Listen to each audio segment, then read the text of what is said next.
Bienvenidos to Cafecito with Rosie on TV. My name is Rosie Paulsen. I am a commissioner, a Medicare insurance broker, a public speaker, and in 2020, I wrote the book, Ñeque, The Spirit of a Resilient Mindset. My brand promise is knowledge, connection, success. And Cafecito with Rosie showcase business owners in the Tampa Bay area, who they are, what they do, and how they help the community. Today, I have my really good friend, Joe Zuniga, visiting us. Hi, Joe. How are you? I'm good. How are you doing? All right. Thank you for inviting me. Good. Appreciate it. Thank you. I know we have been in the put away for a little bit, but we are now back joining each other. Yeah. So tell me a little bit about Joe. Who are you? Who am I? Yes. Tell me a little bit about your background, your family. I don't know if I'll bore anybody, but so I'm Joe Zuniga, born in Miami. My family's of Mexican descent, but they come from Texas. In fact, the border crossed us. So okay. Yeah, we've been from Texas for generations. I'm the youngest of 10. All from the same parents. I got 90-something nephews and nieces. Wow. Me myself, I'm not married. I've never been, so I'm still single. Can't find that one. Pretty soon. She's great at hide and seek, so that's cool. That's cool with me. Yeah, well, when you find it, you're gonna be like, whoa. Yeah, there's gonna be like a slap. Hey, I'm here. I'm like, man, where you been? So, is your family, this is funny, but when my family gets together, it's loud. We all love each other. I think that's one of the things that Scott had to kind of relate to, because I would say, okay, we're very loud, but we're not fighting. We're just very excited about being with anybody, and then with all of us. And then we have 3 conversations going on at the same time, and you participate in all of them.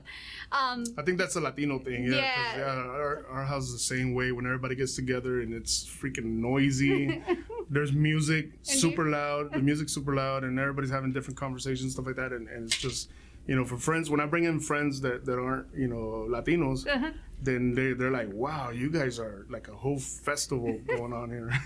Yeah, I remember my kids thought that was a theme party. So when we left a party, because my parents lived in Boston for a little bit, and then I took my kids to a party. It was just a regular party, and then my daughter goes, I want my party to be like theme like that. And Stephen goes, no, I want my party to be like that. And I looked at them and I said, that's not no theme.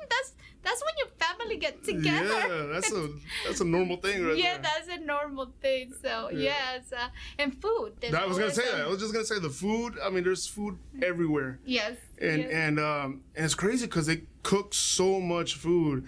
And they wonder how we get overweight. Like, yes. I'm like, man, I can't lose a pound for the life of me, man. And it's because, they overcook. Yes. And then your grandmother goes, ay, mijito, you're so skinny. Exactly. Yeah. No, I'm not. They're like, you want a little bit to eat? And then they bring you a whole plate full like that. Just a snack. Yeah. But that's how they show love. That's abuelas, that's what it's all about. So tell me, what got you into music, and, tell me that story. Well, I was 12, 13 years old when my brother-in-law had a band, and his keyboard player quit. And he couldn't find a keyboard player anywhere. So he's like, I'm going to have to teach you. And I was like, yes, this is my chance to learn how to play an instrument, become a musician. And to his amazement, and me too, because I ended up learning to play in 2 weeks. What? I learned 60 songs to play in 2 weeks on the keyboards. I had 4 keyboards. So I started off with one finger, and by the end of 2 weeks, I was playing with both hands. And I learned 60 songs, and then the following 2 weeks we practiced with the band, and that's how it all started. I was a natural, I guess. Yeah. And but now in 2012 is when I finally decided to launch professionally, and I recorded my first single, which is titled "Tratado de Amor." And I've been blessed. That first song, went to the #1 charts in Tejano music. Wow. And I got nominated to the Tejano Music Awards. I won some Regional Mexicano Awards, Regional Mexican Awards. So it's been a huge blessing, and I've accomplished so much with just that alone. Right. And that was just the beginning, because it's still going. Yeah, and that's what it is. I mean, they call you Mr. Tampa because the reality is there's not another representation of in that genre Right. from Tampa. So you really earned that Mr. Tampa title. Oh, well, thank you. No, yeah, it's funny because I would get interviewed, at the Latin Grammys, by media and articles were written by, magazines in Mexico, Central America, and here in the United States.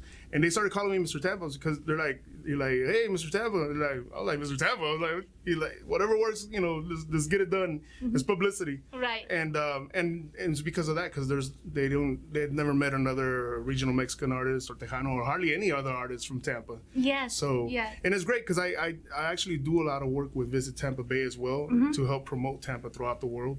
So I guess the title stuck, and I'm like, I'll ride with it. Why not? Yeah, It's an honor to me. And it is what it is that you really earn it. So it's not that you did not. You are one of the few artists, if not the only artist in there. So you really earned that title. So Thank you. And then from there is where your company has been born because of that experience. Tell me more a little bit about Suniga Marketing. Well, I wanted to create a company that was related, to the entertainment industry. And, what better than a marketing agency or, a marketing and advertising agency where we still work with television stations, we work with radio and stuff like that. We actually produce commercials, video commercials and stuff like that for different other companies. And we promote them either through radio, TV, digital marketing, social media and stuff like that. And then we do all the graphic design side of things as well, websites and stuff like that. So it's a very full service marketing and advertising agency. And so I have something to fall back on whenever I'm done with the music and with my book and stuff like that. Right. So. And we'll talk about your book in a little bit. One of the things that I also wanted to mention that we were talking about, Tampa is one of the most diverse cities. So the third largest city in Florida, but one of the more diverse when it comes to Hispanics. Yep. And you say something really key in when we had a Spanish interview, and it was to get to know each culture, because each culture has a different way of approaching things.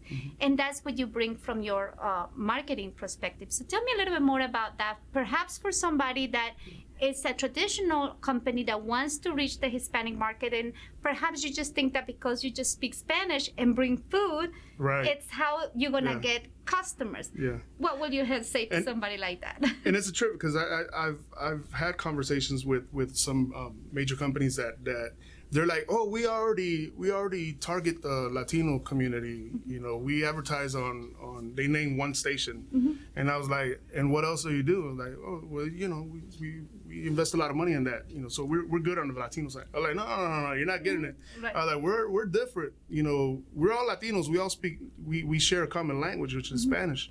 I was like, but you got the Mexicans, you got Puerto Ricans, you got Cubans, you got Colombians, Ecuadorians.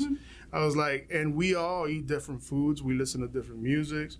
We hang out in different areas, different clubs and stuff like that. So you got to learn what each culture is about. That way you know how to target them specifically. And that's something that we, unlike many other agencies out here, can do for companies. So it's one of the biggest benefits of working with us. Yeah, and that's the most important. It is not a one size fits all. Latinos, we are not one size fits all. Not at all. We are very complicated, but fun. And also, we are hardworking individuals that we achieve a lot of things that we set our mind to. Yep. And one of those things for you has been to become a biographer. And tell me a little bit about your book, the name of it, and what is it based on, and Well, it's actually I wrote the biography on Deborah LaFave, which is the infamous, beautiful blonde, blue-eyed teacher that had an inappropriate relationship with her middle school student here in the Tampa Bay area. So she made world news, and I wrote her life story. She gave me her complete writings, and she gave me all her story from beginning to end, and I put it all into a book. And it's titled Deborah LaFave, A Crown of Beauty for Ashes. Oh, wow. Yeah, so, and it's done pretty well, and it freaked out a lot of major media out there that's been after her for her story, because she never gave it to anybody else but me. Oh, so it's been, it's a huge honor. And when do you think that happened? Where did you meet her, or how did you reach out to her? Well, she started after the whole ordeal. She got a job where my sister works at. So her and my sisters became pretty close, and they would go out to lunch and stuff like that. And that's how I met her. But it's funny because she's from the little town where I grew up at, which is Ruskin, which is part of Tampa Bay. And she's from there. She grew up there, and I actually knew her sister, first. And then, but in 2015, when my mom passed away, is when me and her started. She contacted me, and so she started hanging out with me, to help me get through, my whole loss of my mom. Yeah. So she was a real good friend during that time. Good. And that's when the whole books conversation started coming about, and she gave me all her information. And that will bring us to, one of those tips as a business owner, and you mentioned this, which is those relationships that they are, that you nurture, that you get to know, but you nurture, and in long run becomes part of your business. So tell me that was one of those tips. Why is that important when you're a business owner? Well, it's very important because it helps you to grow. It gives you the opportunity to help somebody else grow, and at the same time, it'll return to you without you even noticing that it's going to help you as a professional in the long run. So I always advise new business owners, get out there, network, talk to as many people as you can.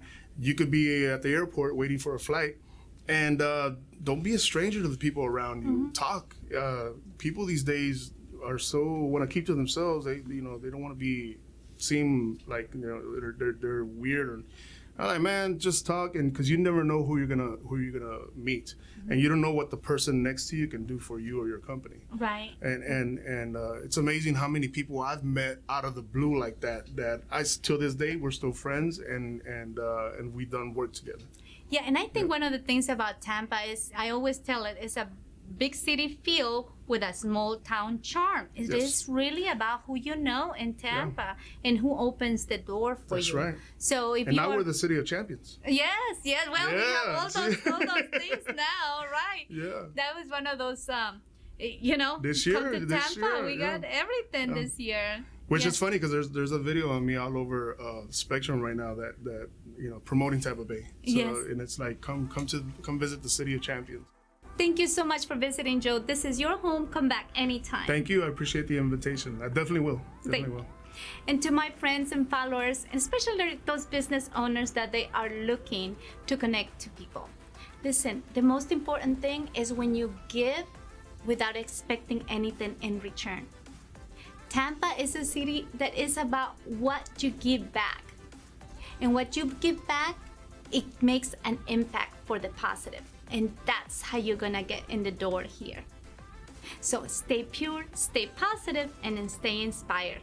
Don't give up. Con mucho ñeque. Sigue adelante. Bye.